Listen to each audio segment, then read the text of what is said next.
శ్రీమన్నారాయణ శ్రీమన్నారాయణ శ్రీమన్నారాయణ నీ శ్రీపాదమే శరణు శ్రీమన్నారాయణ శ్రీమన్నారాయణ శ్రీమన్నారాయణ నీ శ్రీపాదమే శరణు శ్రీమన్నారాయణ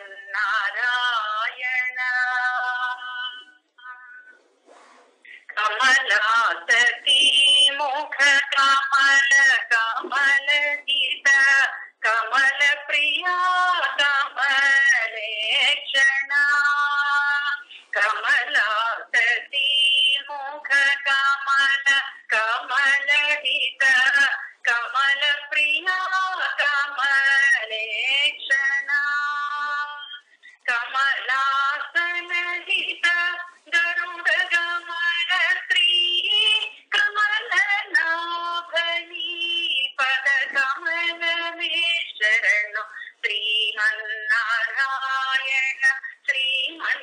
శ్రీమన్నారాయణ శ్రీమన్నారాయణ నీ శ్రీపాదమే శరణు శ్రీమన్నారాయణ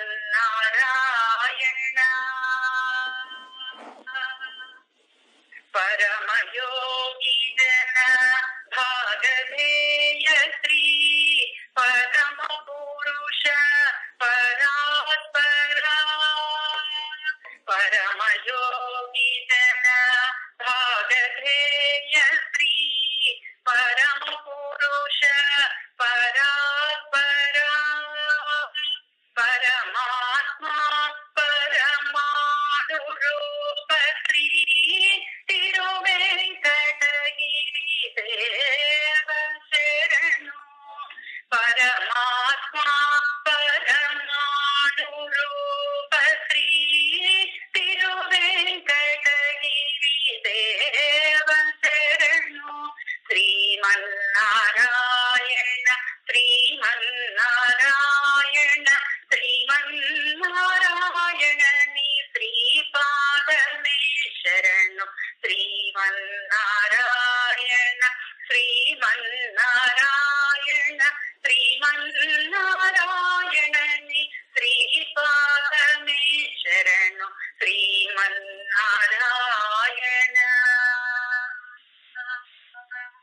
నారాయణ శ్రీమన్నారాయణ నారాయణ లక్ష్మీ నారాయణ నారాయణ శ్రీమన్నారాయణ నారాయణ లక్ష్మీ నారాయణ నారాయణ హరి నారాయణ నారాయణ ఆది నారాయణ నారాయణ రామ నారాయణ నారాయణ కృష్ణ నారాయణ నారాయణ గోపాల నారాయణ నారాయణ గోవింద నారాయణ నారాయణ శ్రీమన్నారాయణ నారాయణ లక్ష్మీ నారాయణ నారాయణ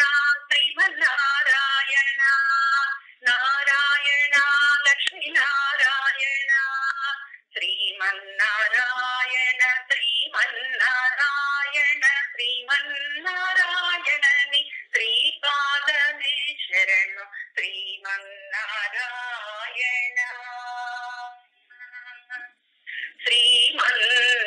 శ్రీమన్నారాయణ శ్రీమన్నారాయణ నీ శ్రీపాదమే శరణు నమామి నారాయణ పాద పంకజం కరోమి నారాయణ పూజనం సదా వదామి నారాయణ నామ నిర్మలం స్మరామి నారాయణ తత్వమవ్యయం స్మరామి నారాయణ తత్వమవ్యయం. జై శ్రీమన్నారాయణ. జై శ్రీమన్నారాయణ. జై శ్రీమన్నారాయణ. జై జై శ్రీమన్నారాయణ. ఓం జై శ్రీమన్నారాయణ. ఇక ప్రారంభించుకుందాము. 6:15 అవుతోంది. సుమారుగా 1 గంటంపావు అని పెట్టుకున్నాము. 1:30 అంటే 90 నిమిషాలు. కానీ 90 నిమిషాలు దాటకూడదు అనేటువంటిది నియమం. కానీ 6:15, 7:15 వరకు అనుకుంటున్నాం. ఈరోజు పాసురం చాలా ప్రత్యేకమైనటువంటిది. అందరూ కూడా శ్రద్ధాభక్తులతో దానిని తీసుకోవలసినటువంటిది. రండి, ముందరగా మనం ఈ ట్రైలింగ్యువల్ అనేటటువంటి ఒక అద్భుతమైనటువంటి దాన్ని ప్రారంభించాం. మాకు ట్రైలింగ్యువల్ అనగానే ట్రై నేషన్స్ టూర్ చేసింది మొన్ననే సుష్మా స్వరాజ్ గారు. ఆ ట్రై నేషన్స్ అలాగా ట్రై అనేటటువంటి అందరికీ కూడా ఆనందంగా ఉంది. రండి, ఇక ప్రారంభిద్దాం. ముందరగా మనం ప్రణవాన్ని ప్రార్థన చెప్పుకోగానే ప్రణవాన్ని ఒక నిమిషం పాటు అనుకుని మనస్సుని బాహ్య ప్రపంచం నుండి అంతర్ముఖముగా అలవాటు చేద్దాం. దానికి నమః అనే పదంలో మనః అనే పదంతోనే ఉంది. ఆ మనః అనేది నకారం ఇటు మకారం అటు కొంచెం మార్చగలిగితే ఆ నమస్కారం చేస్తూనే ఉంటుంది ఆ మనస్సు. సమితే రామానుజాయ నమః. ఓం అస్మద్గురుభ్యో నమః. యో నిత్యమచ్యుత పదాంబుజయుగ్మరుక్మ వ్యామోహతస్తదితరాణి తృణాయ మేనే. అస్మద్గురోర్ భగవతో అస్య దైక సింధో రామానుజస్య చరణౌ శరణం ప్రపద్యే. రామానుజస్య చరణౌ శరణం ప్రపద్యే. అఖిల భువన జన్మస్థేమ భంగాదిలీలే వినత వివిధ భూత వ్రత రక్షైక దీక్షే. శృతి శిరసి విదీప్తే బ్రహ్మణి శ్రీనివాసే. భవతు మమ పరస్మిన్ సేముషీ భక్తిరూపా. భవతు మమ పరస్మిన్ సేముషీ భక్తిరూపా. శ్రీమతే రామానుజాయ నమః. Dear devotees, welcome to you all for the 19th day of Dhanurmasa Vratam. This 19th day Dhanurmasa Vratam, we are having the pravachanam titled Tiruppavai and Tiruppavai Jiyar. First, before starting the pravachanam in English, let us meditate upon Pranavam. Then we start English, then come to Sanskrit, then finally we reach the mother tongue Telugu. Then we try to complete it 1 hour, 1 hour 15 minutes, not more than 90 minutes. Why I said 90 minutes, that I will explain you when we discuss the pravachanam. Let us start the pravachanam, please. 1 minute.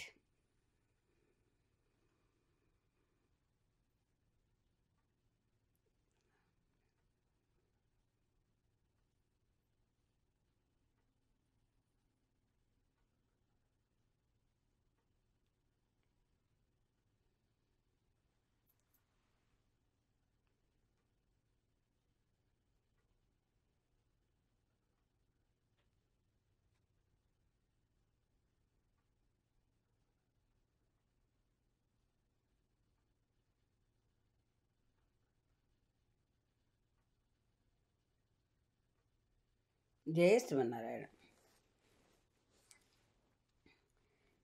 Dear devotees, this being the 2017 is Bhagavad Ramanuja's 1000th year, that is millennia. Every year we are doing the Tiruppavai Pravachanam, right from 2014 when I received Bhagavad Acharya Sri Tidandi Srimanarayana Ramanuja Chinnajaya Swamiji's blessings in the form of email. Then on that time we started teaching also preaching other way, and giving lectures on Tirupavai. And that was word to word meaning I have given. And Tirupavai and Alvars we have discussed, and Tirupavai and Divyadesams we have discussed. So different aspects we were discussing in the Tirupavai Pravachanam. But all those were in Telugu language. After knowing that the Tirupavai Pravachanams through Telugu people, the non-Telugu people who had lot of interest to hear what I said in Telugu, I said, okay, let me try. But I'm not going to focus this year because that is the Ramanuja year. Next year I may be able to focus only Tirupavai in English. But this year I'm only giving about Ramanuja in English, that everyone definitely understand.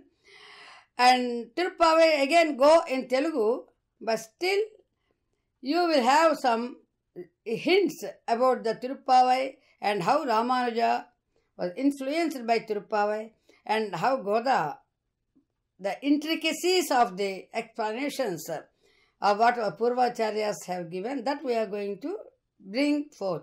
And ultimately Tirupavai is nothing but the Vedam, the essence of Vedam. Vedamana Tokkum Vittagam. Tirupavai is the Vishishtadvaita Siddhantam, whatever it is. It explains what are the Bhagavad Ramanuja. Even today it is relevant, that is given in Tirupavai. That's why I felt it. Okay, let us now, the name is Tirupavai, and that is in Telugu, but the Tirupavai Jiyar, which is in English. So thus let us now come. Here we have already discussed about the Ramanuja's spiritual works we are discussing. And in this particular one, Sri Bhashyam, why we have to come to the Sri Bhashyam? Sri Bhashyam contains the 4 chapters that we discussed, and each chapter has again different sections, and what each section describes, that we were discussing. Why have come to the ultimately the 4th section, the final section we discussed yesterday. And in this way, when we say that Sri Bhashyam is giving the final text, finally the 4th and the concluding section, the 4th and concluding chapter in that final chapter section also, the state of liberated Jivatman is discussed by Bhagavad Ramanuja. Liberated Jivatman, what you call them? Muktatma. Jivatma, how many? 3 types we already. All Jivatmas are the Nitya, Mukta and Baddha. This we earlier discussed. So all the liberated Jivatman, that is Muktatma, is discussed in the 4th chapter, that is the last chapter. And also here we have given the liberated Atman, that is Jivatma, that is Baddhatma, when he got liberated, will enjoy the bliss of communion with Paramatman, the Supreme Divine. Who is that Supreme Divine? Sriman Narayana. Not simply Narayana, don't say. Sriman Narayana. Sriman Narayana. Then what is the speciality of reaching that abode of Sriman Narayana? Never ever to return to the world of mortals again. That was the ultimate state. Permanent happiness. If there is happiness for some time, we don't want that. That is only, again we have to cry. No. The happiness which forever we have, we want to get that happiness. That is the one, reaching the abode of the Sriman Narayana. Ramanuja's commentary reveals a few other points which today I am going to elucidate. I am going to explain. Because by knowing these points, you will have further elaboration about what we discussed earlier. Number 1, Ramanujacharya defines Brahman. Listen carefully. Okay. Ramanujacharya defines Brahman as the highest person who is by nature devoid of all evils and is possessor of good qualities that are innumerable and unsurpassable in excellence. Ananta Kalyana Guna. That is the word Bhagavad Ramanuja uses. Brahman is derived from the association of greatness, and whatever greatness is by nature as well as by qualities unsurpassable in excellence, that is its primary and natural meaning. Brahman. That is the meaning of Brahman. Bhagavad Ramanuja explained it. He who possesses such greatness is alone the Lord of all. Swabhavika Anavadika Ishitrutvam. This is the one in Alvanda Stotram we get in the 11th sloka. So here, hence the word Brahman signifies him alone. He is Sriman Narayana, residing in Sri Vaikuntham with Sri Mahalakshmi. This is the one explanation. Then, therefore, Ramanuja bows his head and offers his prayers to the divine couple Narayana and Mahalakshmi. Then it becomes Sriman Narayana. The Supreme Divine Brahman addressed in a, this is a very interesting thing, in a distinctive manner in each of the opening verses with deeper meanings. Even just now we said Akhila Bhuvana Janmasthe Bhanga Dilile. This is the Sri Bhashyam opening Mangalacharanam. These opening verses in each of the three commentaries give a summary of the entire text. The introductory verse describes the nature of Supreme Being. He is inseparably associated with Lakshmi. The attribute Ananta Kalyana Guna. Ananta here signifies that God is infinite. But usually we always think Ananta means immediately Adisesha. No, here the word is Ananta. Here signifies that God is infinite, not limited by time or by space. The Supreme Being can be realized by those aspirants that have surrendered to Him. What is the condition? Sarva dharman parityajya mam ekam saranam vraja. That was the ultimate, the word. That is the Charama Sloka. The same. The Supreme Being can be realized by those aspirants that have surrendered to Him. The goal of life is the eternal service to the Lord to attaining moksha, the liberation. The verse describes Tattva, Hita and Purushartha. Tattva, Hita, Purushartha. This earlier we have explained in our Goshti regarding the Bhagavad Gita, when we made the entire Bhagavad Gita with meaning, commentary by our Gopalacharya Swami, that we explained Tattva, Hita, Purushartha. Here, finally, the concept that Jivatman and Paramatman are distinct from one another is expressed by Bhagavad Ramanujacharya. Ramanujacharya establishes the philosophical foundation of Vishishtadvaita. The Vishishtadvaita and the doctrine of Brahman. Who established? Bhagavad Ramanuja. What he established? Let us now see. The term Vishishta, these are the two terms, Vishishta and Advaita.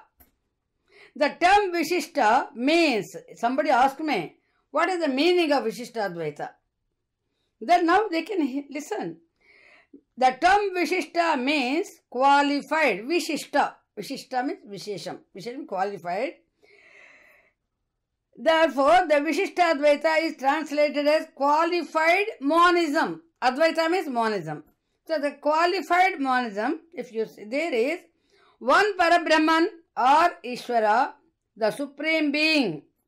One Parabrahman, Eko Vishnu. That is the one. Qualified by his inseparable attributes called Chit and Achit. Chit Achit Ishvaraha. That is Bhagavad Ramananda Sutram. Chit Achit Ishvara. The one, what it tells? By inseparable attributes called Chit. What is the Chit? Sentient soul. And the Achit, non-sentient matter. Jivatma and Prakriti. Normal words. Jivatma, Prakriti and Paramatma. These three are the Tridandam. Bhagavad Ramanuja holds the Tridandam and our Acharya holds the Tridandam. These are just to give us the idea. What I am holding is the nature, the Jivatma, that means the sentient soul, and the non-sentient matter, and the one who controls. The Supreme Being is the soul of all. That's what here we get that one. The Supreme Soul is being the soul of all matter and the soul of all souls. What is here? Soul is means Jivatmas. Here Prakriti and Jivatma. The Prakriti and Jivatma, when you say Chit Achit. Chit is a word, actually the one which has knowledgeable. Achit, no knowledge. The matter has no knowledge. So Jnana, Jirita, Ajnana. Here the matter and the soul, that's why when you know that the difference, the body is made of matter, that is Prakriti, and the one inside the Jivatma is a Chaitanyavantam. So then you can easily feel the difference. If they are very similar, then you really have to trouble to feel the difference. But there is distinct features are easily given by Bhagavad Ramanuja, Chittu Achittu Ishvara. Here now we have come to that the Supreme Being is called another name Paramatma. Atma is a word we always will say for Jivatma, the individual soul. And the Paramatma, what is the Paroma iti Parama? There is none beyond him. So that's what Paramatma, the relationship between Parabrahman or Paramatma, the other word, and the universe is described by several Vedic texts such as Yasya Atma Sariram. Yasya Atma Sariram. That's why we always say, what we, in the Vishnu Sahasranama, what we do, this name, in the Prarthana Sloka, Bhuh Padahu Yasya Nabhir Vyada Surila Chandra Surya Uchanetre. The entire universe form his body. So, that's what Yasya Atma Sariram, the Vishishta Advaita philosophy asserts monism, Advaita, but yet, remember, it is monism, it is Advaita, because the word is Advaita is there in that particular. Like somebody asked me, Nastika, he is a Nastika. Even in the Nastika, Asti is there. The Asti, that means God does, if Nastika, the beauty in Sanskrit is also, if a Nastika, he may not be able to cognize or he may not be able to recognize. But no, that does not mean that there is no God. No. Asti is the word already in the Nastika also. In the same way, Advaita is there in Vishishta, in a Vishishta. So here, the Advaita is the word Vishishta Advaita. Asserts monism, but yet affirms the differences between the three entities.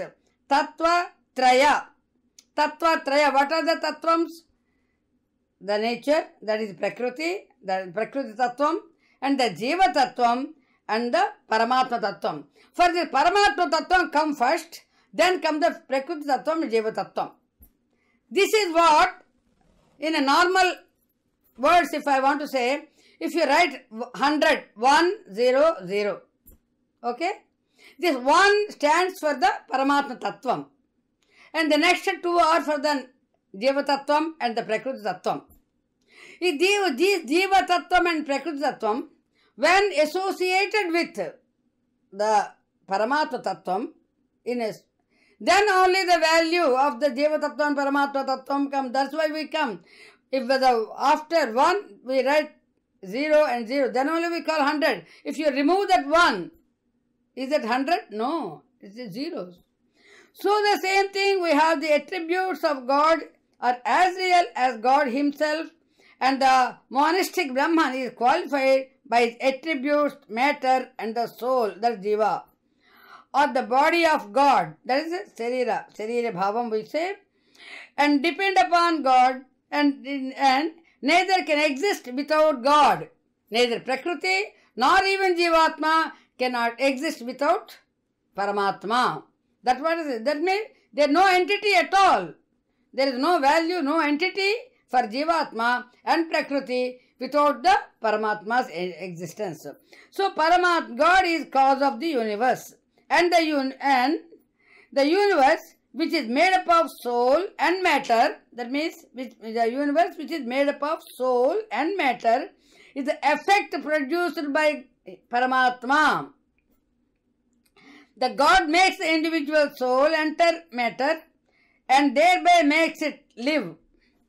This is the Vidhi. This is a word back in Bhagavad Gita he tells. Yes, I am the person who gives the body to the individual soul. But I am not giving, I am not the doer, because the Vidhi means know me, no. Karta means I am the doer. Yes, I create, I do create. What he creates? He creates, he gives the, according to the karma bandham, he gives us the body. But he is not responsible for our what sort of body we got. He is not responsible. That we cannot blame him. Oh, you gave this type of difficulties, you gave me this type of body to me. No. It is all man-made, we can say. What we have done earlier in the Jivatma, whatever the Jivatma did in the previous births, that's the same thing carry on. It carries and brings that same thing. So here similarly God enters matter and souls and gives them their power and their unique characteristics. All things are what they are because God has a presence in them. God has a presence in them. And today we are so fortunate. Today is Punarvasu. Punaha vasati iti Punarvasu. Two meanings we can say. One is Vasu means excellent, immense wealth. Today, whoever pray, whoever do anything, all works go for the immense wealth. That is Punarvasu. Today, one of our devotee asked us to give a small sloka. I felt really that gives her immense wealth. That much I can say that one. Because this is the effect of the mantra is on the particular star. That is Punarvasu. Another Punarvasu, what is another meaning of the Punarvasu? Punaha vasati. Whenever the soul, individual soul, takes the body and he vasati, he comes and resides in that individual soul. The Paramatma resides in each and every individual soul. It is not the human beings, it is not the thing. A soul can have any, body. It is not that one has to have, whether soul does not have any, whether it is a male or female or no. The bodies we have, male, female. But individual Jivatma, neither, no gender, no form, nothing. It is as a, and then one that we have discussed earlier. What is the Parimanam and all the things. That we are not going to. Here, God has a presence in them and rules and guides them all from within.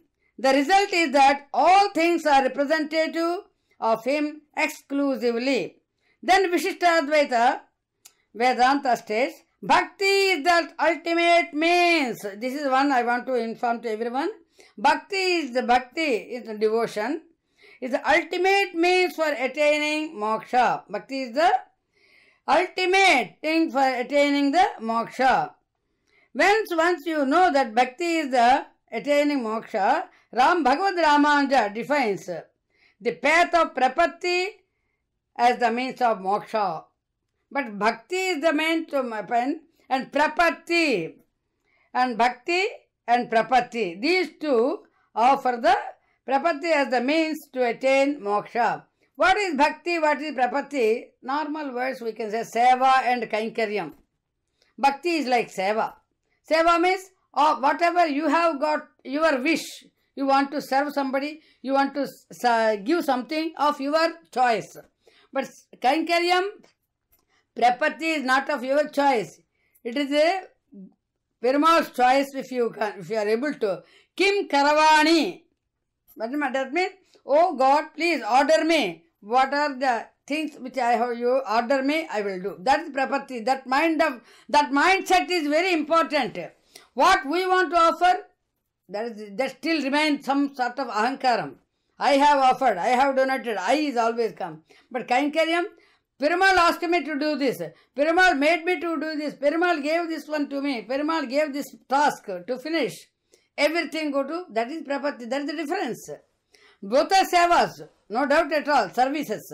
But in the service, that is the bhakti and the prapatti that Bhagavad Ramanuja tells, and the moksha in Gadyatraya, and it means to attain moksha. And moksha and Gadyatraya and define the path of bhakti yoga in Srimad and Sribhashyam also. Both the paths were valid. But means in Gadyatrayam he gave prapatti and all the three.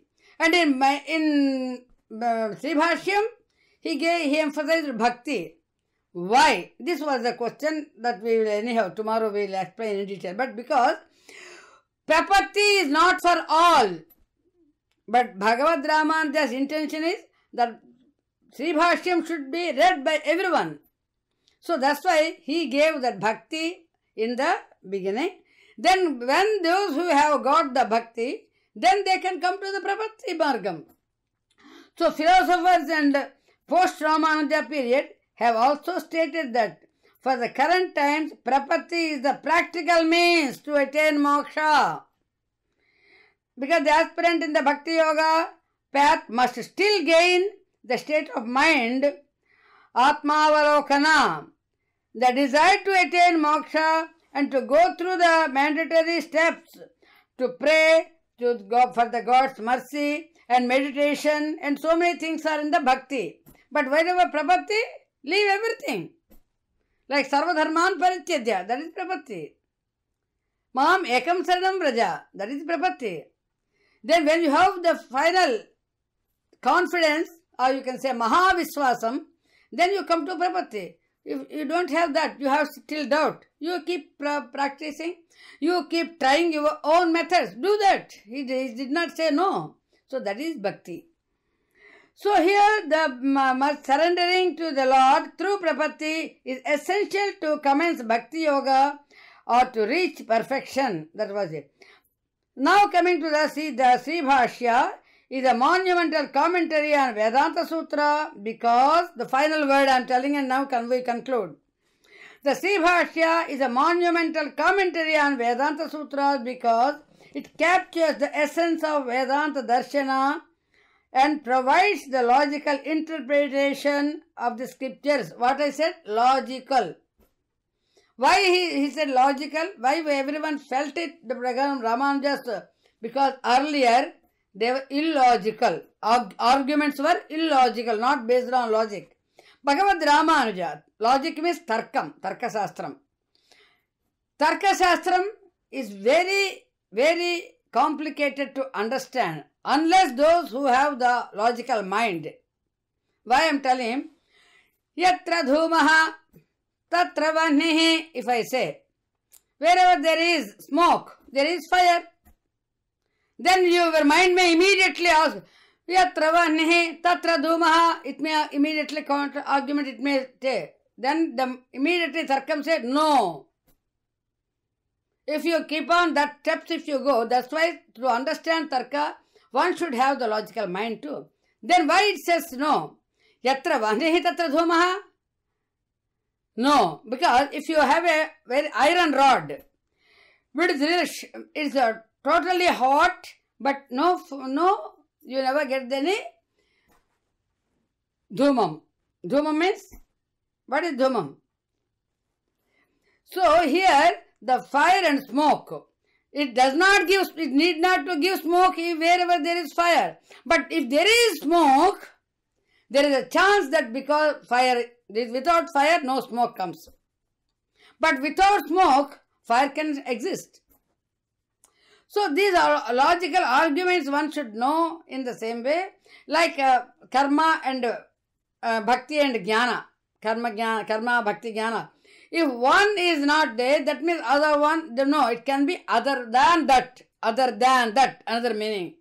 So these are arguments that we are not going to say. Now we conclude because we have to respect our time also. Today's pasturam is very, very interesting also. So Sri Bhashya is a monumental commentary on Vedanta sutras because it captures the essence of Vedanta Darshana and provides logical interpretations of the scriptures. Sri Bhashya explains the path of knowledge, the jnana, and the devotion, the bhakti, and the bliss of communion with the Supreme Divine. The message in Vedanta Deepa and Vedanta Sara are similar, but in a abridged form. Abridged form, what I can say? In a, what we can Sankshepam. So in a abridged form, you may get the message of Vedanta Deepa and the Vedanta Sara similar. Vedic knowledge is presented in a condensed, you can say, abridged or condensed manner in Vedanta Deepa and in summary fashion in the Vedanta Sara. That we are going to take up in tomorrow and day after tomorrow. Like that we finish Vedanta Deepa, Vedanta Sara, then come to the Bhagavad Ramanuja's works. We complete, then we know what are the salient features which one has to know about to be a Vaishnavite. Because everyone wants to remain a Vaishnavite. Why? To be a Vaishnavite, I want to say everyone is a Vaishnavite in fact. How can you say? There is a saying in Sanskrit, Sarvam Vishnumayam Jagat. Have you heard this one? When you say Sarvam Vishnumayam Jagat, when you are in the Jagat, you are part of that Vishnumayam. And when you realize that, which you don't realize, but you are part of that Vishnumayam Jagat. You are part of the Jagat. So those who realize that become Vaishnavite. That's all. Everyone are in the Jagat only, part of the universe. That those who realize become Vaishnavites. Those who are not able to realize remaining not. That's all. So one try to realize that this much knowledge. That's why in the other way also, Daivadhinam Jagat Sarvam, that Jagat is the word for the world. Daivadhinam Jagat Sarvam, those who have the firm faith on this particular word. Mantra Adhinam tu Daivatam. Then they immediately run for mantras. Let me give me a mantra. Let me realize the Daivadhinam Jagat Sarvam. That means entire universe is controlled by the Paramatma. And that Paramatma, as today also we are going to discuss about Goda Devi's, the 19th Pasra. That Paramatma is controlled by mantra. That mantra Dhiram, then those mantras are actually, which we are, this Tirupavai itself is a mantra. That's why that let us come to the Tirupavai, the Sri Vratam in Sanskrit. Now come to the second portion of the Sanskrit language. We have come to in the trilingual trial we are making this year, and next year I shall try to give the even Tirupavai, total Tirupavai in English. Srimate Ramanujaya Namaha. Kuttu Vilakiriya Kotu Kal Kattil Mel. Today's pasturam. Andal Divya Tiruvadigalé Saranam. Srimate Ramanujaya Namaha. Sri Vratam Sanskrita Anuvadam, which I just want to read for you. Kuttu Vilakiriya. This is the Tamil original one. Then we give the translation. Kuttu Vilakiriya Kotu Kal Kattil Mel. Metanna Pantasenam Nathin Meleri Kotaral Pungujal Nappinai Kongai Mel Vaitukiranda Malarmar Bavai Tiruvai Maitaran Kandinai Nivun Manalanai Yetanai Bodum Tuhilavattaigan எத்தனை ஏலும் திருவாத்தகில்லாயால் தத்துவமன்று தகவேலொரென்பவாய். ஆண்டாள் திவ்ய திருவிழிகளே சரணம். The today's Sanskrit, that is Sri Vratam, Ekona Vimshatatama Pasuram, that is the sloka form.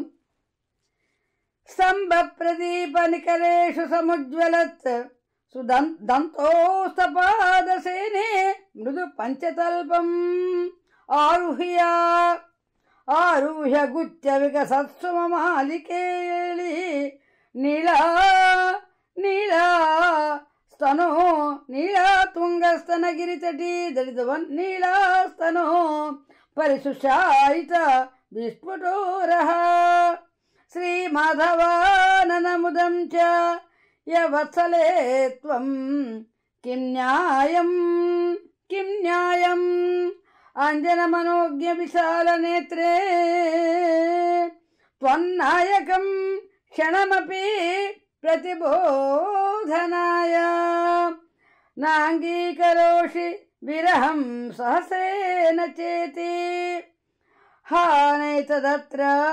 Hanaitadatra Tavana Prakriti Swaropayogyam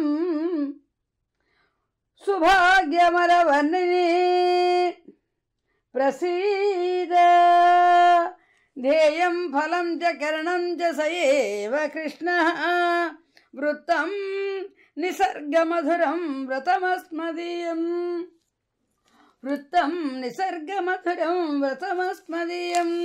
Om Asmadgurubhyo Namaha.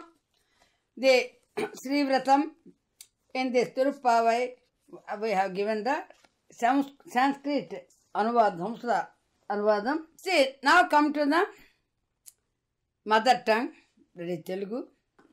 ఇక్కడ నుండి ఈ ప్రవాహంలో కొట్టుకుపోకుండా పట్టుకున్నాను ఇక్కడ శంఖచక్రాలు ధరించి ఉన్నటువంటి దీన్ని. ఎందుకంటే తల్లి గోదాదేవి ఈ పాసురము నిన్నటిది ఎలాగైతే విజయవంతముగా ఉన్నటువంటి ఉండు మొదగెడతనో దారి తోడబడి అందో, ఇక ఇక్కడి నుంచి ఒక్కొక్క మెట్టు మనం కొండ ఎక్కుతూ ఉంటాం. కొండ ఎక్కేటప్పుడు మొదట ఎక్కేటప్పుడు ఉండేటటువంటి అలసట వేరు. ఆ తర్వాత ఇంక చిట్ట చివరి దాకా వస్తున్నాం అనేసరికి ఉండే అలసట వేరు. ఆ అలసటతో పాటు ఆనందం కూడా ఉంటుంది.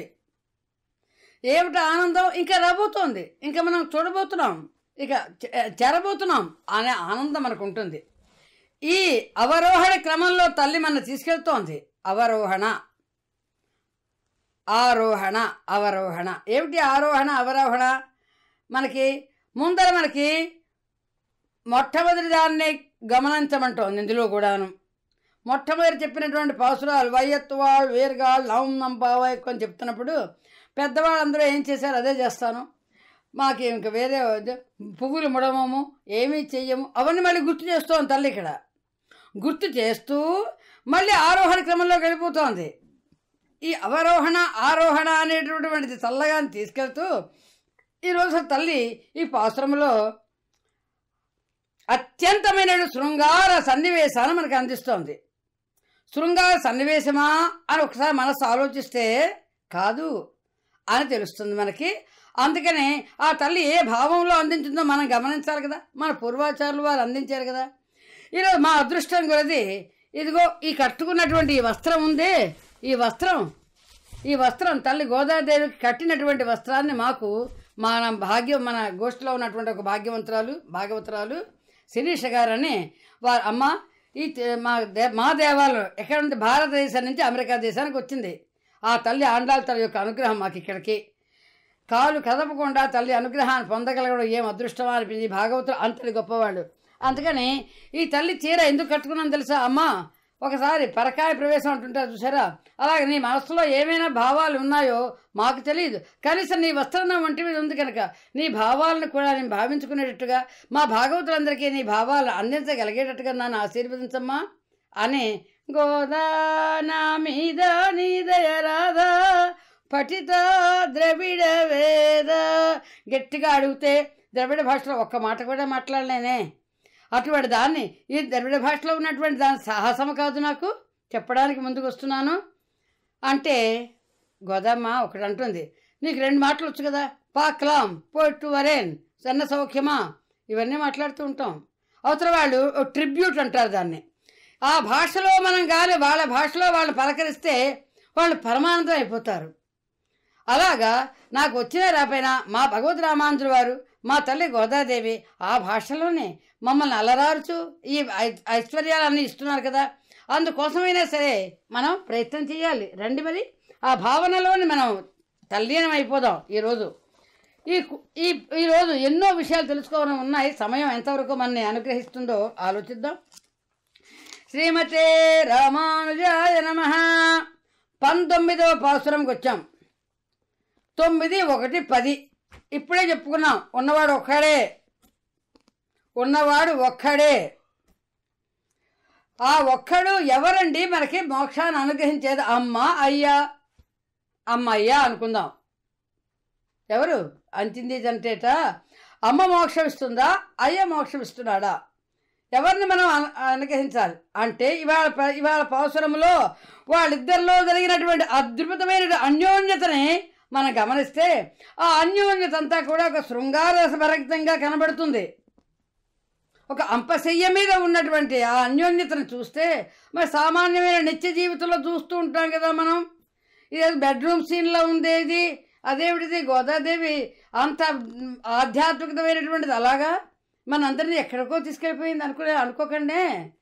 కింద పడేలా మనం ఇంకా పైకి తీసుకెళ్ళి ఎత్తి ఆ వైకుంఠ ధామంలో ఆ శ్రీమన్నారాయణుడు ఏ విధంగా అలలారుతూ అమ్మలతో ఉంటాడో ఆనందంగా అమ్మ అందులోకి నప్పిన్నాయి. ఈరోజు మనకు కల్పిస్తున్నదల్లా నప్పిన్నాయి పిరాటి యొక్క నీలాతుంగ. ఇంతవరకు కిందల పాసురంలో నీలాదేవి మేలుకొల్పింది, అవును కదా. ఏమంటే నందగోపాలం మరుమగళే నప్పిన్నాయ్ అంటుంది తల్లి గోదాదేవి. మరి ఈ పాసురంలోని శ్రీకృష్ణుడిని నీలాదేవిని కూడా మేలుకొల్పవలసిందిగా అర్థిస్తున్నది అనమాట. శ్రీకృష్ణుడిని నీలాదేవిని కూడా నేరుగా శ్రీకృష్ణుని కాదు, నీలాదేవితో కూడినటువంటి శ్రీమన్నారాయణ పరిపూర్తిగా ఇవాళ మనకు అర్థమవుతుంది. శ్రీమన్నారాయణ అని మనం ఎప్పుడు జయ శ్రీమన్నారాయణ అంటున్నామే, దానిలో రహస్యం అంతా కూడా అర్థమవుతుంది. వాళ్ళు రండి మరి. లక్ష్మీదేవి పురుషకారం అంటే ఏమిటి అర్థం అండి? ఏదో కారాలు పులుపులు కాదండి. ఇక్కడ పురుషుడిగా చేసేటటువంటిది పురుషకారం. కారం అంటే కరోతి ఇది కారం. ఇది మమకారం, మమతల్ని కలిగించేది కనుక మమకారం. అహంకారం అహం కరోతి ఇది అంటే నేనే అనేది కలిగిస్తుంది కనుక అహంకారం. ఇలాగ ఇది పురుషకారం అంటే మధ్యవర్తిని అని అర్థం. ఈవిడెవరు అంటే నీలాదేవి లక్ష్మీదేవి యొక్క అంశ అని గోదాదేవి మనకి ఇక్కడ అందిస్తోంది. ఎందుకంటే ద్రవిడ దేశంలోని మనకి నిజానికి మీరు చూడండి, భాగవతంలో మనకంతా కూడా రాధ అనే పదం కనబడదు, లేకపోతే నప్పినాయి అనే పదాలు కనబడవు. కానీ మన అష్టమహిషులు ఉన్నారే మన కృష్ణయ్యకి, అందులో ఒక ఆమె నీల.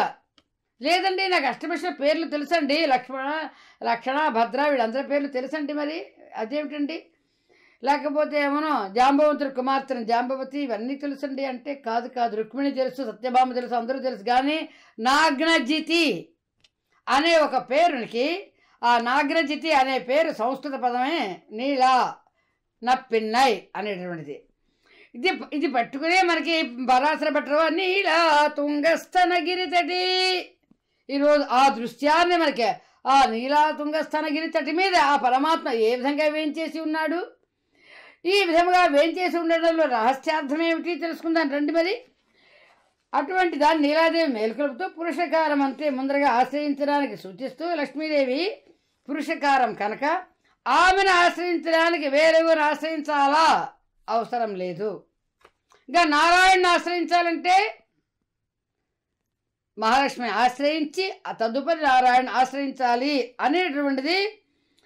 ఆశ్రయించిన తర్వాత లక్ష్మీనారాయణ ఇద్దరినీ కూడా సమానముగా సేవించాలి అనేది భగవద్ రామానుజ బాబాయ్.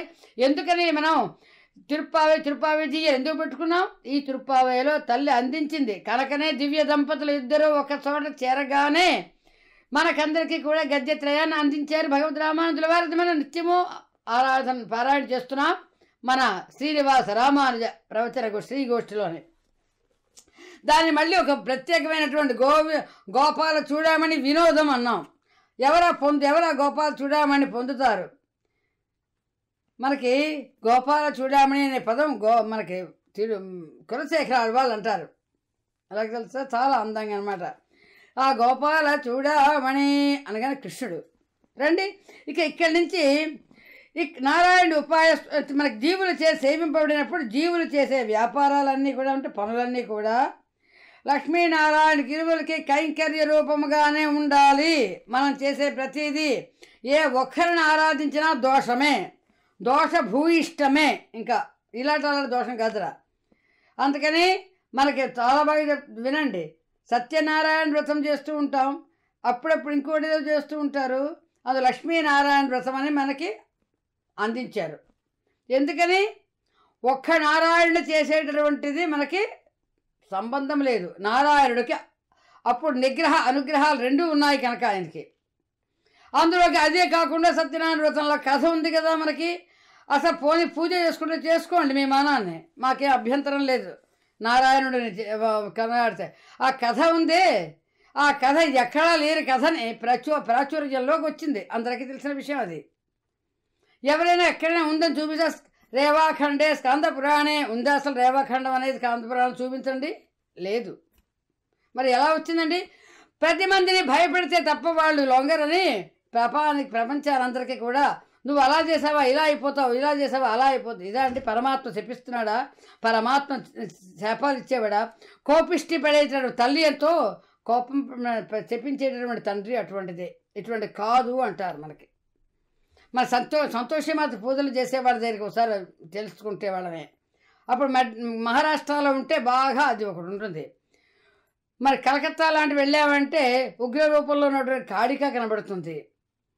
ఏమిటండి ఇవి అంటే మాతృస్వరూపుని మనం ఎలా ఆరాధించాలి నేర్పుతుంది మనకి విశిష్టాద్వైతం. తెలుసా? అవన్నీ ఒక స్థాయి, ఆ స్థాయి దాటి రండి, దాటి వచ్చిన వాళ్ళకి అర్థమవుతుంది. ఆ స్థాయిలో ఉన్నవాడు దానిలోనే మా మృత్యువుతోనే పోరాడుతున్నామండి అంటారు. వాడు వైష్ణవులు అవుతారా? మృత్యువుతో పోరాడే వాళ్ళు వైష్ణవులు కారండి, పొరపాటు పడకండి. మధుసూదన ప్రపన్నాన్ పరిహర అన్నారు. తెలుసా? మీరు మధుసూదన ప్రపన్నులు అయినప్పుడు మీకు మృత్యువుతో ఏమాత్రము సంబంధం లేదు. పరిహర విడిచిపెట్టని వదతి కిల యమః కర్ణమూలే అంటారు. ఇది నేను చెప్పిన మాట కాదండి, విష్ణు పురాణాలది. అందుకే ఇలా అమ్మవారి ద్వారా పరమాత్మను ఆశ్రయించడానికి ఇతని ఎందుకు గల కారుణ్యం ఉప్పొంగి జీవనం మీద ప్రసరిస్తుంది. అమ్మవారి ద్వారా పరమాత్మను ఆశ్రయించినప్పుడే. అందుకని అంటే అర్థం ఏమిటి? అమ్మకి దయాగుణమే తప్ప మరో గుణం కాదు అని నిర్ణయించారు భగవద్ రామానుజుల వారు. ఎందుకని? ఆ దయాగుణము అమ్మ ఆయన మీద ప్రసరింపజేసింది కనుక.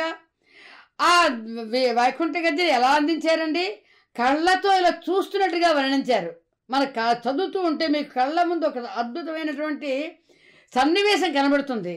ఎలా అంత చక్కగా వచ్చింది ఇది? ఆయన దర్శింపజేశాడు రంగనాథుడు కనుక. అలా సంబంధించిన వాడిపై పరమాత్మ అధికంగా ప్రేమ చూపిస్తుంది కనుక తానే వచ్చి తలుపు తీయాలి అని నీలాదేవిని వెనక్కి లాగుతున్నాడు పరమాత్మ.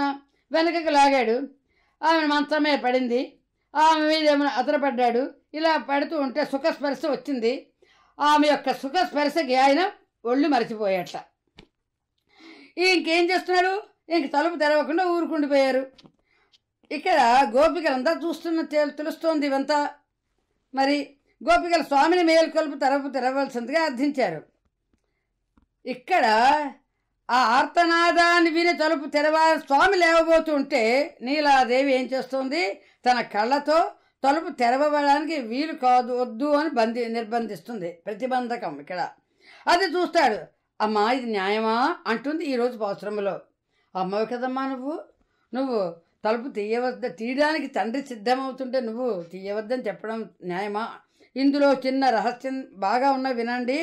ఈ పాశ్రం శృంగారభరితంగా ఉన్నట్లు గోచరించినప్పటికీ ప్రేయసీ ప్రియుల ఆశ్లేషము అన్యోన్యమైనటువంటి సంబంధం ఏందో నిరూపించబడినప్పటికీ మీకు బాహ్యంగా కనిపిస్తున్నాయే, అది కానీ అటువంటి చూడగానే మనకు ఒక విధమైన జుగుప్స కలిగేటటువంటి ప్రమాదం ఉంది అన్నారు మనకి శ్రీవాస అప్పలాచార్యులు వారు. అందుకే అటువంటి జుగుప్సాకరమైన సన్నివేశాలు మనసుకు రానివ్వకండి. అందుకే మనం పాటలు పాడి సత్వ సంపన్నమైనటువంటి మనసుతో లోపలికి వచ్చాం. ఎటువంటి ప్రమాదకరమైన దానికి మనకు మనసు వెళ్ళదు.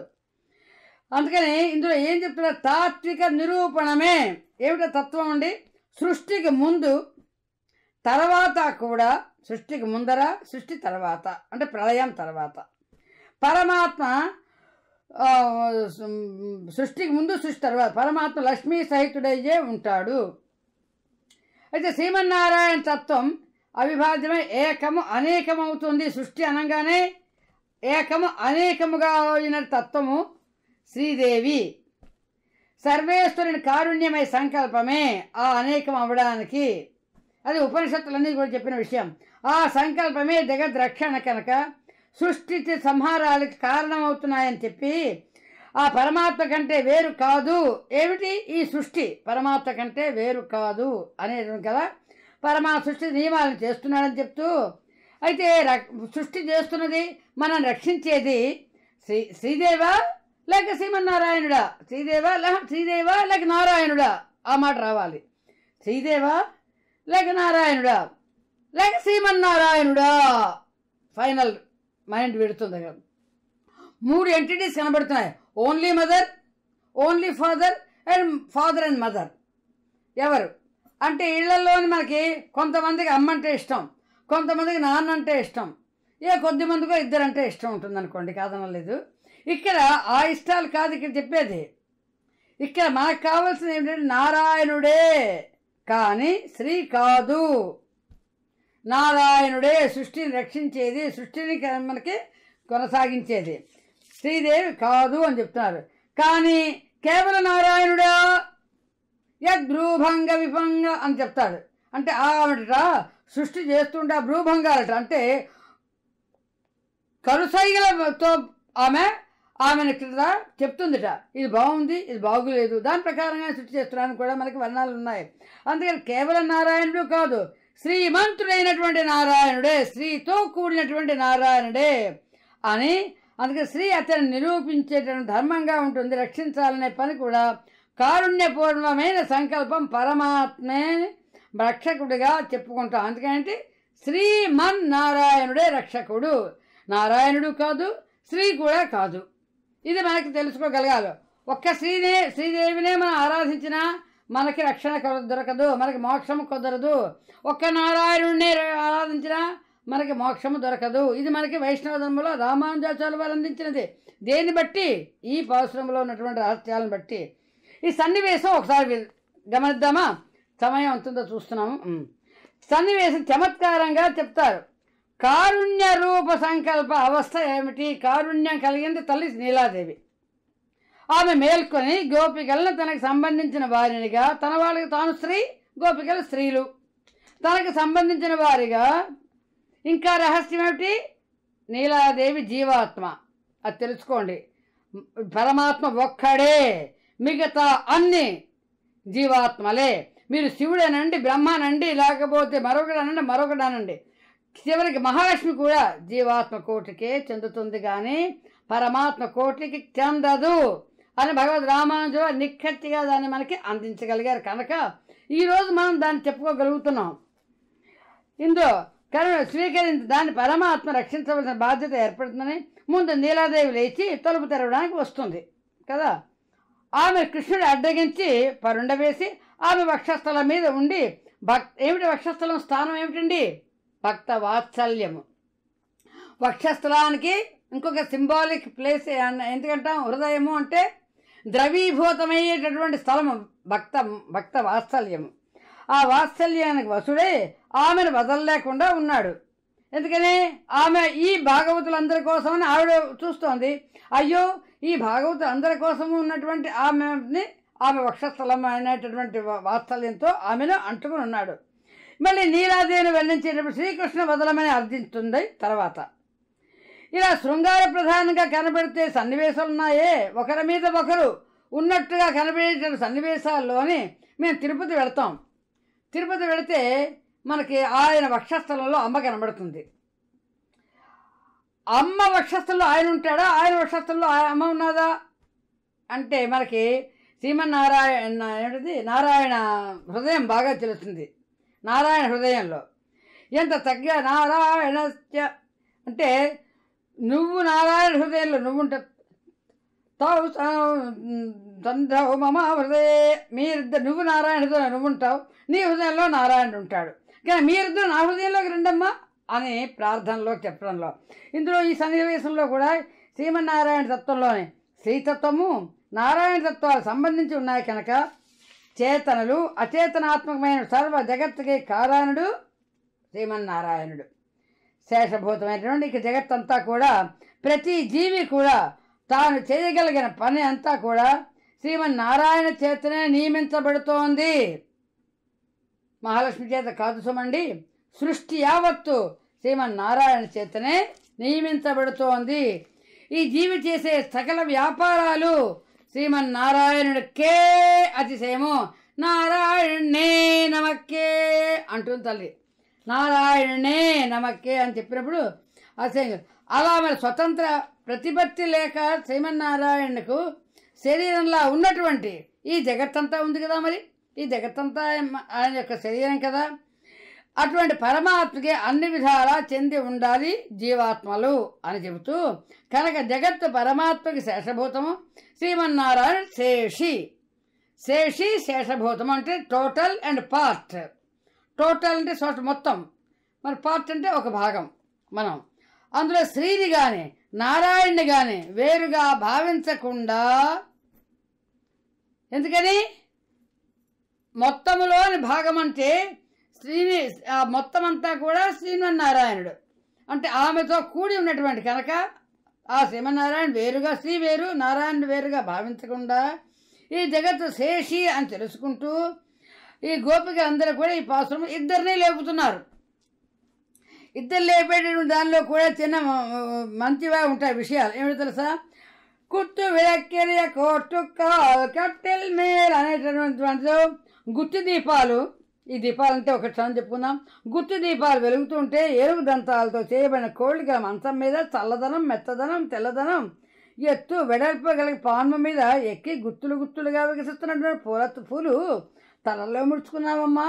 కేశపాసములు గల నీలాదేవి నీ యొక్క స్థలముల మీద తన శరీరాన్ని ఆనుకొని పడుండి విశాలమైనటువంటి వక్షస్థలం కలిగినటువంటి ఆ శ్రీకృష్ణుడు, కృష్ణ నువ్వు నోరు తెరిచి మాట్లాడవచ్చు కదా, కనీసం కాటుకు పెట్టుకున్నటువంటి విశాలమైన కన్నులు గల నీలాదేవి నువ్వు నీ ప్రియుని ఎంతసేపు లేవనీయమెందుకు అని ఒక ప్రత్యేకమైన ఎడబాటుకు ఒక క్షణం కూడా నువ్వు నీ భర్త నుండి ఎడబాటు సహించలేవా అమ్మా? మమ్మల్ని అందరినీ అనుగ్రహించడానికి నువ్వు ఒక్కసారిగానైనా మా పక్క చూడవా? నేను మీ పోటీ అంటే మీ బోటి వాళ్ళమే మేము కూడా అంటారు ఈ గోపికలందరూ అన్నమాట. నీ స్వరూపానికి నీ స్వభావానికి తగదమ్మా, మమ్మల్ని కాపాడడానికే కదమ్మా నువ్వు భర్త దగ్గర.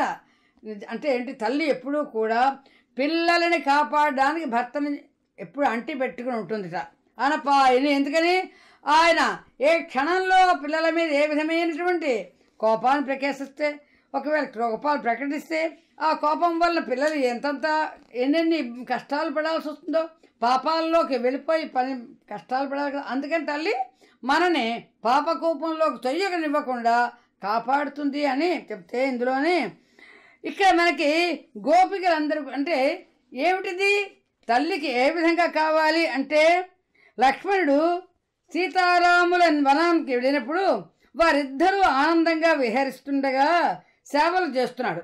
ఎవరు? లక్ష్మణస్వామి. ఎవరు? సీతారాములిద్దరూ అన్యోన్యముగా ఆనందంగా విహరిస్తూ ఉంటే లక్ష్మణస్వామి అక్కడ సేవలు చేస్తే వాల్మీకి మహర్షి ఏమంటాడు? రమమాణ వనేత్రయ. ఇది మనం అందరం సంక్షేప రామాయణంలో కూడా చదువుతాం. రమమాణ వనేత్రయ, ఇద్దరు కదండి అందంగా ఉన్నవాళ్ళు. త్రయ ఎలా అయిందండి? వనములో ముగ్గురు రమిస్తున్నారన్నారు. ఇది సహజమైన వాల్మీకి రామాయణంలోనే మనకు సహజంగా వచ్చినటువంటి మాటలు ఇవి. ఇక్కడ లక్ష్మణుడు కూడా ఆనందించడం ఏమిటి? సేవ చేస్తున్నాడు కదండి అని సందేహం కలుగుతుంది.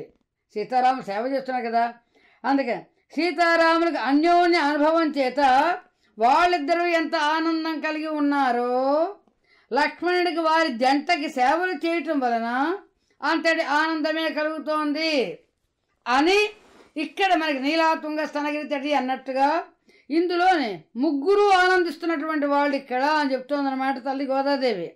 అందుకే నీలా కృష్ణులు అన్యోన్య అనుభవం చేత వాళ్ళు ఆనందిస్తూ ఉంటే వారికి సేవలు అందించే భాగ్యం మాకు లభించింది కదా అని ఈ జీవాత్మలందరూ కూడా ఈ గోపికలందరూ కూడా చేయవలసిందిగా ఆ తల్లిని గోపికలు కోరుతున్నారు. అందుకని అమ్మ మాకు సేవ చేసే లభించకుండా నువ్వే అనుభవిస్తున్నావా, ఇది సమంజసం కాదు కదా అంటున్నారన్నమాట. ఇక దీపాలన్నీ కూడా చెప్పడంలోనే అసలు ఎవరైనా సరే దాంపత్యం ఎప్పుడూ కూడా దీపాలు లేకుండా ఉండకూడదు అంటారు. దాంపత్యం జీవితంలోనే ఎప్పుడు కూడా వెలుగులోనే దాంపత్యము అనేటువంటి నియమం ఉంది కదా మనకి. అలాగే వీళ్ళు స్వయం దీపాలు చెప్పడం మంగళ దీపరేఖాం అన్నట్టుగా అంటూ ఆ దీపాల వెలుగులోనే కదా ధర్మం స్వయం ప్రకాశమై ఉంటుంది అని చెబుతూ ఇక్కడ వాళ్ళు దీపమే నీకు నయమమ్మా అంటున్నారు. ఎందుకని దీపమే నీకంటే దీపం మంచిది, ఎందుకు దీపాన్ని మెచ్చుకుంటున్నారు. ఆ దీపం ప్రకాశింపజేస్తూ యువతల వాళ్ళు ఉన్నదాన్ని కనిపింపజేస్తోంది. మేము పక్కనే ఉన్నాం కానీ నువ్వు మంగళదీప రేఖవే కానీ మేము కనిపించట్లేదే అంటున్నారు. దీపంలో మన ప్రకాశం వస్తుంది, ఆ ప్రకాశం వల్ల అక్కడ ఏమేమి ఉన్నాయో మనకు కనిపిస్తుంది, తెలుస్తుంది కదా. ఆ దీపమే నీకు నయం, మరి నువ్వు కూడా మంగళదీపరేఖవైనా కూడా మమ్మల్ని చూడడం లేదమ్మా అంటున్నారన్నమాట. ఇక్కడ నారాయణ తత్వం తెలుసుకోవడం అనేది ఎందుకు, దీపం అంటే వెలుగే దీపము అన్నారు మనవాళ్ళు, జ్ఞానమే దీపము అని. అందుకే జ్ఞానమే దీపం కనుక ఈ పంచముఖముగా వెలిగేటటువంటి గుత్తి దీపం అన్నారు. మన సాధారణంగా 5 ఒత్తులతో పెట్టే దీపానికి మన అందుకని ప్రమాణాన్ని బట్టి చెప్తారన్నమాట.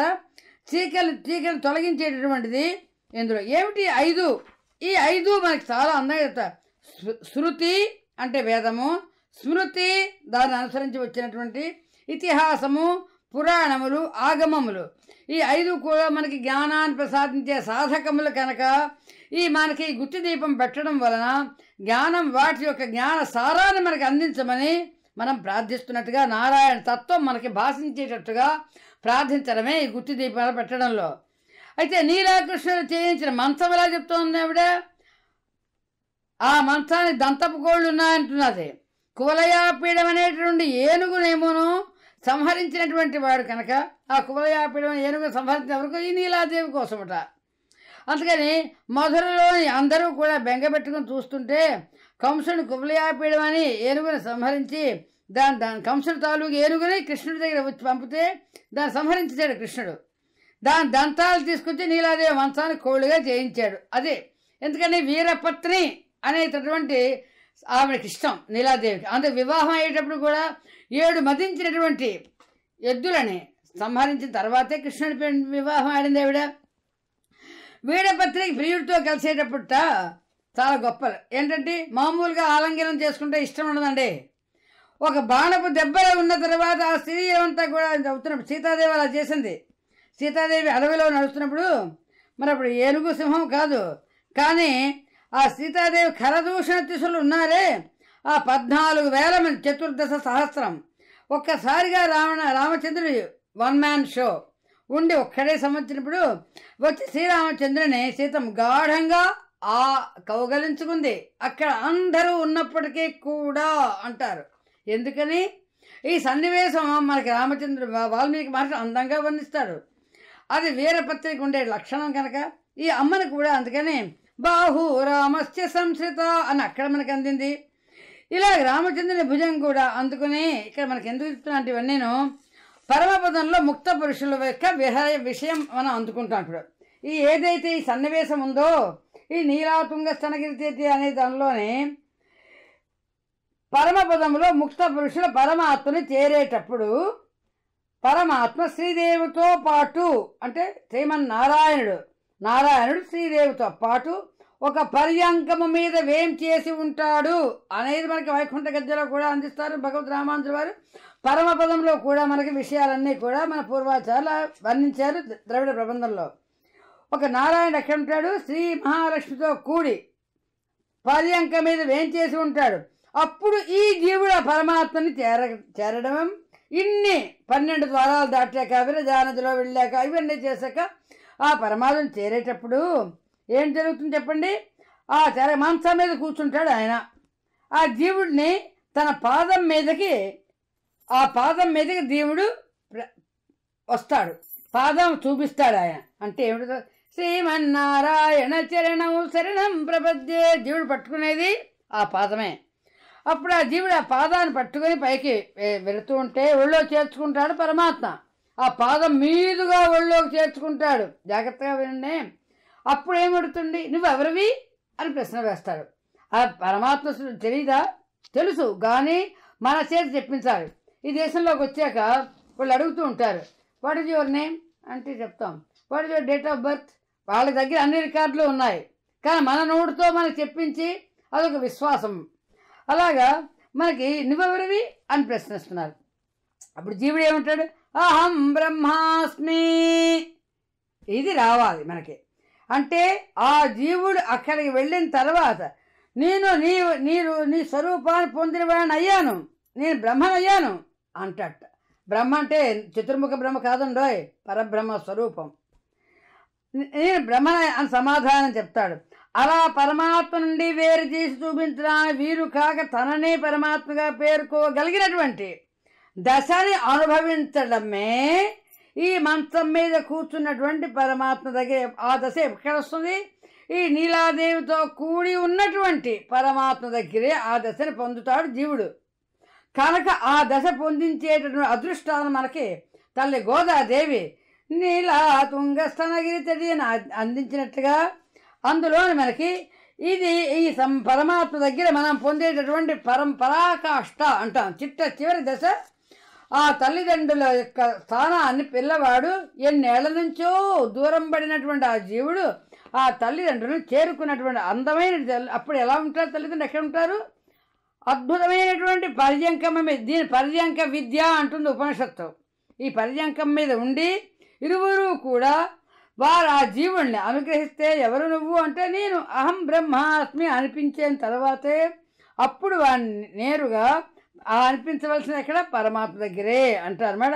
ఈ సన్నివేశం అంతా మనకి ఆ శయనించిన మంచం, ఇక్కడ నుంచి వెలపల నుంచి గోపికల బ్రహ్మానందం అనుభవించేటువంటి చోటు, ఇది పర్యంక విద్యలో చక్కగా మనకి చెప్పినవి మీకు అందించాను. ఇక మనం సమయం చూసుకుంటున్నాము. ఇలా పడుకున్న మంచానికి కోళ్ళు దంతంతో చేయబడ్డామని, ఈ దంతాలు కువలయాపీడమని ఏనుగుల సంబంధించగా వచ్చిందని, దీనిలో మనకెన్నో ఈ కువలయాపీడం అనే దానిలో మంచం కోళ్ళకి ఏమిటి చెప్తున్నారు? అహంకారం అనేటటువంటిది కువలయాపీడం అనే ఏనుగు యొక్క సింబాలిక్గా చెప్పేటటువంటిది. ఈ అహంకారం పోవాలి అంటే 4 విధాలుగా ఉంటాయి. అహంకారం కర్తృత్వంలో అహంకారం పోగలగాలి, భోక్తృత్వం అంటే నేనే అనుభవిస్తున్నాను అనే దానిలో అహంకారం పోవాలి. ఆ తర్వాత జ్ఞాతృత్వంలో నాకే అన్నీ తెలిసిపోతున్నాయి విషయాలన్నీ అనేటువంటి, ఇప్పుడు పరమాత్మ అనుగ్రహం కాకపోతే మన ఇష్టమా అంటే అది అహంకారం తిరుగుతే తప్ప మాట రాదు. శేషత్వంలో అహంకారం తొలగాలి, అంటే నేనే ఆ పరమాత్మని సేవలు చేయగలుగుతున్నాను అనేటటువంటి దానిలో అహంకారం తొలగాలి. ఈ 5 విధాలైన అహంకారాలు తాను చేస్తున్నానని భావించకుండా పరమాత్మ చేయించుకుంటున్నాడు. అండర్లైన్ చేసుకోండమ్మా, ఈ వాక్యం మన హృదయ ఫలకం మీద రాసుకోండి. తాను చేస్తున్నాననే భావన భావించకుండా ఎవరి జీవితం సుగమమవుతుంది, ఎవరికి సమస్యలు ఉండవు, ఎవరికి ఎటువంటి ఇబ్బందులు ఉండవు, ఈ ఒక్క భావన ఉన్నాయంటే చాలు మీకు. ఈ ఒక్క విధంగా మీ మనస్సుని మీరు కానీ అభ్యాసేన దుఃఖంతేయ వైరాగ్యేన జగుహ్యతే అని తాను చేస్తున్నాననే భావన భావించకుండా పరమాత్మే నా చేత చేయించుకుంటున్నాడు అనే భావన భావించగలిగితే భగవద్ అనుభవ జన్యమైనటువంటి భగవద్ అనుభవం వచ్చినటువంటి ఆనందాన్ని నేను నా కోసం అనుభవిస్తున్నానని కూడా అనుకోకూడదు. అంటే ఈ ఆనందం నా కోసమే అనుభవిస్తున్నాను, పరమాత్మ ముఖ వికాసము కోసమే ఇది. ఆ తర్వాత నేను భగవంతుని తెలుసుకుంటున్నాను, నా జ్ఞానం చాలా ఉంది కనుక నేను భగవంతుడిని ఎన్నో శాస్త్రాలు విద్యలు కాదు అంటారు. పరమాత్మ కటాక్షం చేత భగవద్జ్ఞానం తనకి కలిగేటట్లుగా అనుగ్రహించాడు కనుక మనకి జ్ఞానం వచ్చింది. ఇంకా అంతేనా, నేను భగవంతుడికే చెందినవాడను అని కూడా అంటుంటాం. అది రైట్ అనుకుంటాం, కాదట. మన పెద్దవాళ్ళు ఎంత బాగా చెప్తారు, నేను భగవంతుడికే చెందినవాడను అని కూడా భావించకూడదట. ఏమని? భగవంతుడు తన సొత్తు అయినటువంటి నన్ను నా చేత తనకే అతిశయం కలిగేటట్లుగా నా సర్వ వ్యాపారాలు స్వీకరించుతున్నాడు కనుక, అందుకని మనం చేస్తున్న పని ఇప్పుడు ఆయన చేయిస్తున్నాడని ఎలా అనుకుంటామో, నేను భగవంతుడు చెందినవాడనంటే ఆయన చెందించేటట్టుగా చూసుకుంటున్నాడు. మనకి ఆయన వస్తువుని ఆయన చూసుకుంటున్నాడు అనే భావన రావడంతోనే ఇక శేషత్వ, కర్తృత్వ, భోక్తృత్వ, జ్ఞాతృత్వ అనే దంతపు కోడు 4 అందంగా చెప్పారు. ఈ విధంగా శ్రీ నారాయణ తత్వాలు భాషించే జ్ఞానం అనే దీపం వెలుగు కనబడుతుందని చెప్పుకున్నాను. ఈ తర్వాత శాస్త్రములలో ప్రతిపాదింపబడే 4 కోళ్ళు అంటుంది మంచానికి. మన ఎవడ పంచపాండవుల మంచం కోళ్ళు అలా 4 అని చెప్పి 3 వేలు చూపించేటవడను. అలాగా ఈ 4 అనేటప్పటికి దేహాలు దేవ, అతీయ, మనుష్య స్థావరాలని, అలాగా ఆశ్రమాలు బ్రహ్మచర్య, గార్హస్థ, వానప్రస్థ, ఇవన్నీ కూడా అన్నీ 4గా ఉన్నవన్నీ కూడా ఆర్తో జిజ్ఞాసురర్థాది జ్ఞానీచ భర్తర్షభ, పురుషార్థాలు, ధర్మార్థ, కామ, మోక్షాలు, ఇవన్నీ 4 అన్ని అర్థాలు వచ్చేటట్టుగా తల్లి గోదాదేవి ఒక్క మాట అంది. ఆ ఒక్క మాటలో ఈ అర్థాలు మనకు అందిస్తూ పెద్దవాళ్ళందరూ కూడా ఈ విధంగా అందించారు.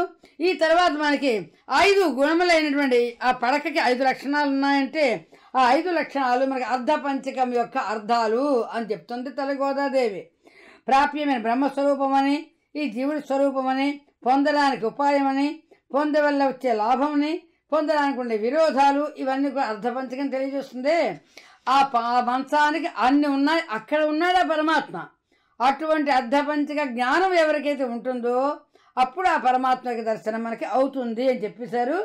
ఇక వీళ్ళు మామూలుగా చెప్పారు కదా, శయ్యాదన సజీవమని, అప్పుడు పువ్వులు ముడుచుకోవడం అది కూడా చెయ్యకూడని పనులు చేసావా అమ్మా అన్నట్టుగా చెప్తే, ఇవన్నీ కూడా మనకి శ్రీకృష్ణ పరమాత్మ గురించి ఇందులోని చిట్ట చివరికి ఇంకా సదైక రూపాయ విష్ణవే సర్వజిష్ణవే ఇక్కడతో ఆపుతాం అని, ఎక్కడ పరమాత్మ వక్షస్థలం యొక్క స్పర్శ చేత సదైక రూపాయ ఒకే రూపంలో ఉండవలసిన వాడు మారిపోయాడే.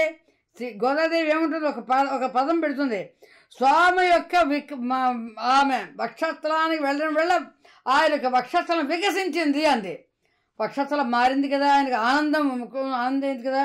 మరి పరమాత్మ వేటికైనా ఆనందాలకి దుఃఖాలకి కారణం అవుతాడా? ఆత్మతత్వంలో అది విరోధంగా కనిపించట్లేదా అని వికాసం పొందాడని ఎందుకమ్మా అంటున్నావు అని ఎవరైనా అడిగితే, దీనిలో శ్రీదేవి యొక్క జ్ఞానము, భక్తి అనే స్తనముల మీద నువ్వు పడుకున్నావే, కేశపాసం అనేటటువంటి భక్తి జనిత వ్యామోహంలో ఉన్నావు, జీవాత్మలు అనేటటువంటి పుష్పముల యొక్క గుత్తులుగా దాల్చిన ఆ శ్రీదేవి సంబంధం కలిగినటువంటి పరమాత్మ కదా ఇవన్నీ ఎవరికి యాడ్జెక్ట్ అని ఆ పరమాత్మ ఎవరికి ఆ నీలాదేవిని వర్ణిస్తుంది తల్లి కదా గోదాదేవి. ఇవన్నీ కూడా మనకి అర్ధపంచకాలు ఇవన్నీ చెప్పడంలో ఎలా చెప్తుందంటే, ఈ గుత్తులుగా ఉన్నటువంటివి ఏమిటి, జీవాత్మలు అనేటువంటి పుష్పాలు, ఇవన్నీ ఆ తల్లి పట్టుకుని ఉంది.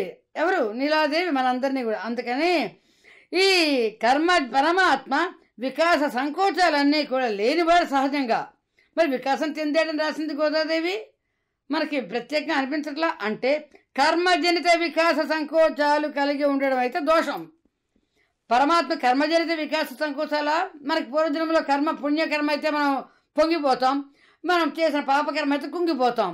ఇవి మనకి సహజంగా కర్మ వల్ల వచ్చేవి. కానీ పరమాత్మకు కారుణ్యజనిత వికాసము, ఇది ఒక్కటి తెలుసుకుంటే చాలు. శ్రీమతే రామానుజాయ నమః. కారుణ్యజనితమైనటువంటి కనుక అలా నీలాదేవి, శ్రీకృష్ణ నీలాదేవి క్రింద పడవేసి ఆమె మీద పడుకుని, ఆమె తన మీద వక్షస్థలం మీద పడుకుని పెట్టి అదుముకుంటూ ఉన్న సమయం ఏమిటి అంటే మనకి చాలా అందంగా ఇది లక్ష్మీతత్వము పరమాత్మలో చేరి ఉండటము. లక్ష్మీతత్వం పరమాత్మలో చేరి ఉండడం. ఒకప్పుడు ఆమె బయట నుంచి పరమాత్మ అడుగున ఉన్న ఆశ్రయ దశలో లక్ష్మి పైకి వస్తుంది, జీవులను పరమాత్మతో చేరుస్తూ ఉంటుంది, భోగ దశలో పరమాత్మలో అణిగి ఉంటుంది, జీవుల చేత సేవింపబడుతూ ఉంటుంది. శ్రీ అనే పదానికి ఈరోజు చక్కగా అర్థం చెప్పింది. ఇక్కడితో మనం ముగిస్తున్నాము. ఇక తర్వాత రేపటి రోజున మనం మిగతా వివరాలను చెప్పుకుని ప్రయత్నం చేద్దాం.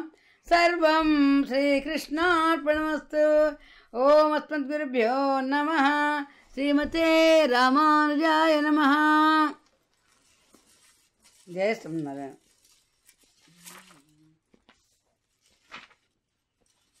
అమ్మా శ్రీదేవి ఇవాళ మన శ్రీనిధికి ఏమో ఒంట్లో బాగోలేదని చెప్పారు. అది మన రెడ్డి కృష్ణారావు గారు ఒక శ్లోకం చెప్తే మనం ముగిద్దాం. ఉన్నారా స్వామి? శ్రీ హరి కృష్ణ. చాలా అద్భుతంగా సాగిందమ్మా ఉపన్యాసం. అంటే పరమాత్మకి ఆనందమైందని భాగవతులు నోట చెప్తారట పరమాత్మ. చాలా సంతోషం బాబు. శ్యామ్ జయ రాధే శ్యామ్ రాధే శ్యామ్ రాధే శ్యామ్ రాధే శ్యామ్ జయ రాధే శ్యామ్ సీతారామ సీతారామ సీతారామ జయ సీతారామ రాధే శ్యామ రాధే శ్యామ్ రాధే శ్యామ్ జయ రాధే శ్యామ్ రాధే శ్యామ రాధే శ్యామ్ రాధే శ్యామ్ జయ రాధే శ్యామ్ సీతారాం సీతారాం సీతారాం జయ సీతారాం రామ రామ జయ రాజా రామ రామ రామ జయ సీతారాం రామ రామ జయ రాజా రామ రామ రామ జయ సీతారాం రాధే శ్యామ రాధే శ్యామ రాధే శ్యామ్ జయ రాధే శ్యామ్ సీతారామ సీతారాం సీతారాం జయ సీతారాం. జయ శ్రీమన్నారాయణ. జయ జయ శ్రీమన్నారాయణ బాబు. అనేక దాసోహాలు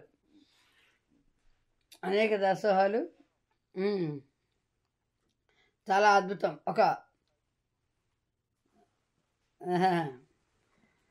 వృద్ధులు లేకపోతే సభ కాదు అంటారు మనకి సభ. అందుకని ఈ సభ నిర్విఘ్నంగా కొనసాగుతోంది. మా రెడ్డి కృష్ణారావు గారు 86 సంవత్సరములలో వసంతములు అంటాం, 86 వసంతములు కొనసాగిస్తూ ఆనందంగా ఉత్సాహంగా అందరికీ ఇస్తూ పాటలు పాడుతూ చక్కని కంఠంతో భగవద్ ఆరాధన చేసుకునేటువంటి విధంగా ఉన్నారు. చాలా సంతోషం బాబు. శ్రీమతి ఇంకా కూడా మీకు ప్రమీల గారు కూడా నిత్య నూతనులై ఉండేటట్టుగా జీవితాన్ని కొనసాగిస్తూ ఉండాలి. అందరికీ కూడా ఉత్సాహాన్ని ఇవ్వాలి. జయ శ్రీమన్నారాయణ. విశిష్టాద్వైత సిద్ధాంత ప్రచారైక విహారిణే శ్రీమన్నారాయణాచార్య స్వామినే నిత్యమంగళం. యావత్ ప్రపంచ సంపూజ్య చరణాయ మహాత్మనే శ్రీమన్నారాయణాచార్య ఇతిరాజాయ మంగళం. మంగళం శ్రీ కురుక్షేత్రే రణక్షోణి విహారిణే పార్థసారథి రూపాయ గీతాచార్యాయ మంగళం. శేషో వా సైన్యనాథో వా శ్రీపతిర్వేతి సాత్వకే వితర్క్యాయ మహాప్రాజ్ఞై భాష్యకారాయ మంగళం. శ్రీ అలర్మేలు మంగపద్మావతి సమేత శ్రీ శ్రీనివాస భగవానికి జయ హో. శ్రీ శ్రీ శ్రీ చిదండి శ్రీమన్నారాయణ రామానుజ చిన్నజీయర్ స్వామీజీ మహారాజుకి జయ హో. శ్రీనివాస రామానుజ ప్రవచన గోష్ఠీ మహోత్సవానికి జయ హో. ధనుర్మాస వ్రతకృత 19వింశతితమ ప్రవచన కార్యక్రమ మహోత్సవానికి జయ హో. శ్రీ విష్ణు సహస్రామనిత్య పారాయణ దీక్షా మహోత్సవానికి జయ హో. గోపాల చూడామణి వైభవ మహోత్సవానికి జయ హో. గోపాల చూడామణి పొందిన విజేత శ్రీనివాస ఆచార్య శ్రీపెరుంబుదూరు కందాళ గారికి జయ హో. అద్భుత గాన మాధుర్య మహోత్సవానికి జయ హో. సమస్త భాగవత బృందికి జయ హో. రేపు పొద్దున్న మనం అందరం కూడా 20వ రోజు ధనుర్మాస వ్రతకృత సేవాకాలానికి పొద్దున్న 6 గంటలకి అందరం సిద్ధమవుదాం. సెంట్రల్ టైం 6 గంటలు చికాగో టైంకి. అక్కడ నుంచి ఇవాళ మనకందరికీ ఎంతో అదృష్టంగా పునర్వసు నక్షత్రంతో మనకి 68 రోజులు పాటు ఒక వరుసన అవిచ్ఛిన్నముగా ఈ సుందరకాండని మా భాగవతులందరితో పాటు కొనసాగించుకుని ఈరోజు పునర్వసు నక్షత్రంతో మనం చక్కగా పట్టాభిషేకాన్ని కొనసాగించుకుని గెలిచాము. ఇక ఇలాగా రేపటి రోజున మళ్ళీ మన సుందరకాండ ప్రారంభం అవుతుంది. ఈ రోజుతోనే ప్రారంభం, మొదటి శ్లోకం చెప్పుకున్నాం కనుక దానికి మళ్ళీ ఎలా చదవడం అనేది ఏ సరికి చదవాలి, రామయ్య ఏది చెప్తే అది. జయ శ్రీమన్నారాయణమా.